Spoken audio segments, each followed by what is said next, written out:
In the day's other headlines, Israeli forces raided the main hospital in southern Gaza a day after ordering thousands of refugees to leave the complex. The target was Nasser Hospital in Khan Yunis. The Israelis said they had credible intelligence that they might find the remains of dead hostages.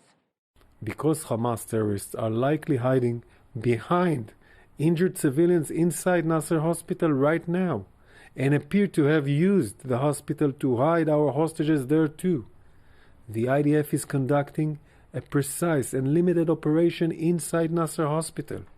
The raid followed overnight shelling that left one hospital ward in chaos. One of the surgeons said one patient had been killed in the strike. Houthi fighters in Yemen fired on another British freighter today in the Gulf of Aden.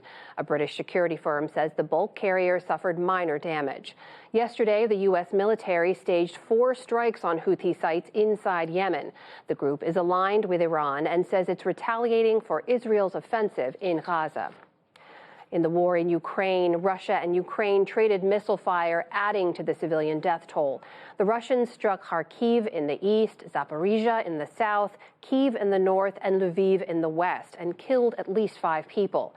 And Moscow reported a Ukrainian missile hit a shopping center and a school stadium in Belgorod in western Russia. At least 6 people died there. The White House has confirmed that Russia is developing a space-based anti-satellite weapon. That comes after Republican Mike Turner, House Intelligence Committee chair, had warned of what he called a serious national security threat. Today, John Kirby, the National Security Council spokesman, said the intelligence is still classified, but he did give some details. I can confirm that it is related to an anti-satellite capability that Russia is developing. This is not an active capability that's been deployed. And though Russia's pursuit of this particular capability is troubling, there is no immediate threat to anyone's safety. Kremlin officials dismissed the reports as a malicious fabrication designed to get Congress to approve more aid for Ukraine. Lawyers made closing arguments today in New York on whether officials from the National Rifle Association engaged in years of lavish spending. Former CEO Wayne LaPierre and 3 other NRA executives are accused of misspending millions of dollars on luxury trips, expensive gifts, and meals. The state filed the charges as part of a civil lawsuit. In Greece today, lawmakers legalized same-sex civil marriage, the first Orthodox Christian country to take that step. The center-right prime minister wrote the bill and addressed Parliament before the vote, followed by lawmakers who opposed it. It is something that our Constitution provides for. It is something that our system of government requires. People who have been invisible will finally be made visible. In the name of human dignity, in the name of respecting the sacred institution of marriage and the Greek Orthodox traditions, and in the name of protecting defenseless children, vote against this disgraceful bill. The legislation also grants parental rights to same-sex couples with children. A new effort is underway tonight to put the first privately owned lunar lander on the moon.